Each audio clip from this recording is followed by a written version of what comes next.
Libong taon na ang lumipas pero may paniniwala pa rin at mga kwentong kakaiba na masarap balik-balikan. Ito ay bahagi na ng ating mayamang kultura. Marami sa mga ito ay mga urban legend o mga matatandang paniniwala. Kahit gaano na kamoderno ang ating panahon ngayon, marami pa rin ang naniniwala sa mga butya, agimat at anting-anting. Nagpapahiwatig lang ba ito na ito ay totoo at may bisa? Kung bakit magpahanggang ngayon, ito pa rin ay patuloy na tinatangkilik at pinaniniwalaan.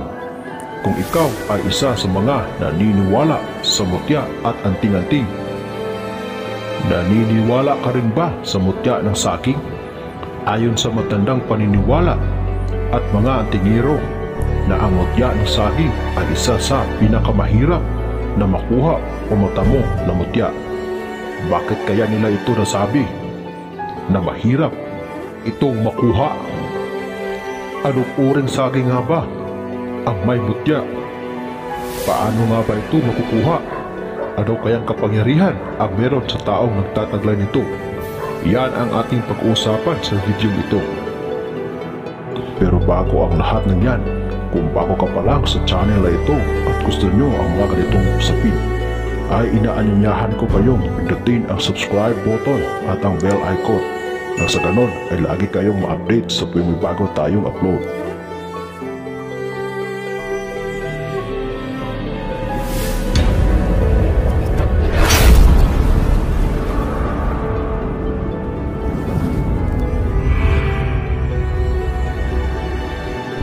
Popular sa ating bansang Pilipinas ang saging dahil sa bukod sa marami ito sa atin, ito rin ay pamalit kung wala tayong bigas na maisasaing. Sa atin, ito ay kinakain dahil sa maraming vitamina na makukuha natin dito, tulad ng potassium na makakatulong na makabawas sa presyon dugo at pagpapanatili ng tubig sa ating katawan. Ito rin ay nagproprotekta laban sa stroke at makakatulong na maiwasan ang osteoporosis at mga kidney stone. Meron din itong iron na nagdadala ng oxygen sa hemoglobin ng red blood cells sa buong katawan upang ang mga cells ay makapag-produce ng maraming enerhiya. Ang hinog na bunga ng saging ay nagtataglay ng vitamin ABC.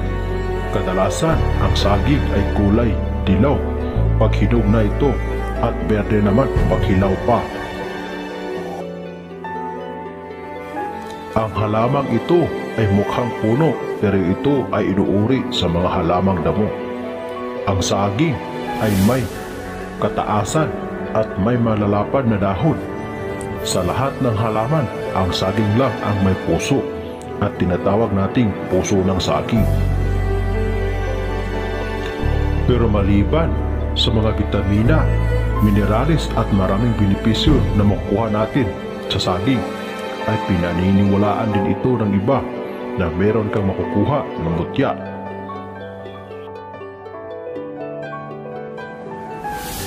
At ito ang mutya ng saging. Ayon sa lumang paniniwala sa mga antingero at mga mutyangero, ay isa sa mahirap taglayin ang kapangyarihan na nagmula sa puso ng saging. Sinasabi na bago mo makuha ang mutyang ito ay kailangan mong talunin o makipagbuno ka sa tagabantay nito. Pero kailan at sa anong uri ng saging na sinasabing magluluwa ng mutya? Sapagkat hindi lahat ng uri ng saging ay may mutya. May mga iba't ibang bersyon kung paano ang tamang pagkuha ng mutya na ito. Una, sinasabi na kapag ang puso ng saging ay nakatutok sa kalangitan sa hating gabi na walang buwan, ay may maliit na batong umaapoy ang paikot-ikot sa dulo ng puso nito, at kailangan mo lang itong makuha at matalo ang tagabantay nito. Sa pangalawang bersyon naman ay sinasabing na payoko na ang puso ng saging sa araw ng Biyernes Santo at sa hating gabi lang din ito magluluwa ng mutya. At sa oras na iluwa na ang mutya ng saging ay kailangan mo itong saluhin sa pamamagitan ng iyong bibig at lunukin ito agad bago pa man lumabas ang mga nakakatakot na mga nilalang at handa itong kunin o agawin sa iyo dahil ito rin ang kanilang lakas.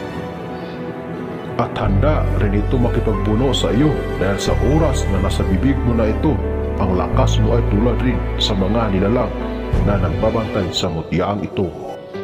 Saan man sa dalawang bersyon mo ito nakuha ay ang importante nakakuha ka nito at dapat gamitin mo lang ito sa kabutihan.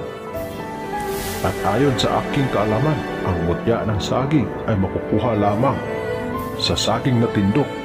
Ito ay bihira lamang sa panahong ito, pero sa mga probinsya ito ay meron pa din.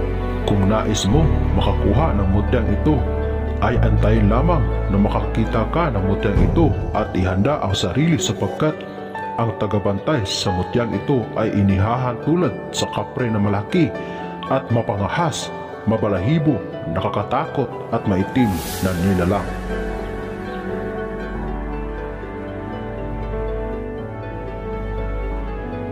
Kailangan mo lang matalo at maagaw ang mutya dahil susubukan ka nito ang iyong katatagan at lakas na ikaw ang karapat-dapat na magmay-ari ng mutya na bigay ng kalikasan.